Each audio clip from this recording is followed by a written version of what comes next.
grandi aux yeux du monde entier. Et ça, à cause d'un fils, et pas des moindres, un digne fils d'Afrique du nom de Francis Ngannou.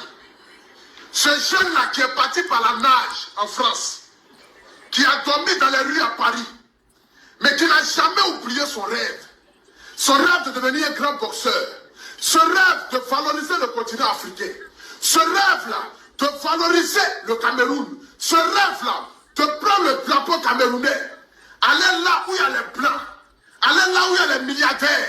Aller là où il y a les Cristiano Ronaldo, les Messi. Et faire savoir à ces grandes personnalités que lui vient du continent. Le Cameroun. Ah oui, je suis fier ce soir.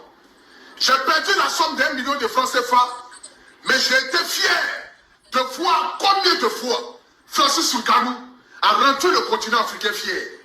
Ce combat qui s'est passé, c'est un vol.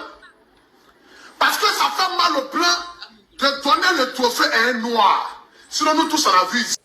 Que Dieu donne encore un digne fils, plus que Francis Ngannou au peuple camerounais, afin que ce pays-là soit valorisé. Parce que c'est un grand pays. Oui, aujourd'hui, je dépose et je reconnais que le Cameroun est un grand pays. Aujourd'hui, je le reconnais à la face du monde entier que le Cameroun est un continent. Parce qu'il faut être un continent pour donner naissance à un fils aussi digne que Francis Ngannou. Il faut être un continent pour donner un enfant aussi fier que Francis Ngannou. Parce que ce soir, Francis Ngannou n'a pas boxé pour lui, mais il a boxé à travers tout le peuple africain. Le palabre de Francis Ngannou aujourd'hui était le palabre de tous les pays africains.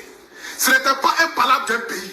Ce n'était pas un Camerounais qui allait dans le but de valoriser son pays, mais c'était un Camerounais qui allait valoriser le continent africain.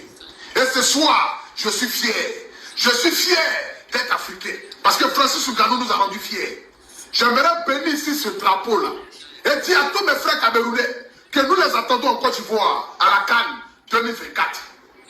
Nous allons vous mettre à l'aise. Mais n'oubliez pas, vous serez logés. Et même très logés. Parce que vous allez être logés à Béjéfi et puis vous allez jouer à Korogo.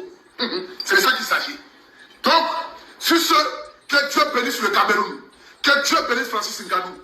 Tu as peut-être perdu le plus grand vol du 21e siècle. Mais nous devons rester fiers. Et nous devons rester dignes. Même s'ils nous ont volé, ils ne nous ont pas volé notre fierté. Ils ne peuvent pas écrire cette histoire autrement. Parce que devant le monde entier, devant la face du monde entier, ce vainqueur de ce soir, c'est Francis Ngannou. Parce qu'il est resté debout jusqu'à la fin. Le voilà ici, tel comme un guerrier. Il est resté debout comme Chaka Zulu. Francis Ngannou est resté debout comme Chaka Zulu. Il a valorisé l'Afrique et je suis fier. Moi, étant un artiste, étant un influenceur, je ne peux pas rester en marge de ça. Je me devais de prendre la parole ce soir pour dire à tout le peuple camerounais, vous êtes un peuple béni. Que Dieu bénisse le Cameroun. Que Dieu continue encore de donner des fils comme Samuel Eto'o, des fils comme Francis Ngannou au peuple camerounais. Afin que vous continuez de rendre l'Afrique digne. Oui, parce que vous avez rendu l'Afrique digne ce soir. Le combat a peut-être été perdu par les points, mais l'Afrique a gagné ce soir. Parce que c'était un noir qui est resté debout face à un blanc. Un noir qui est resté debout face à un blanc. Je tape les gens pour vivre comme Francis Ngannou.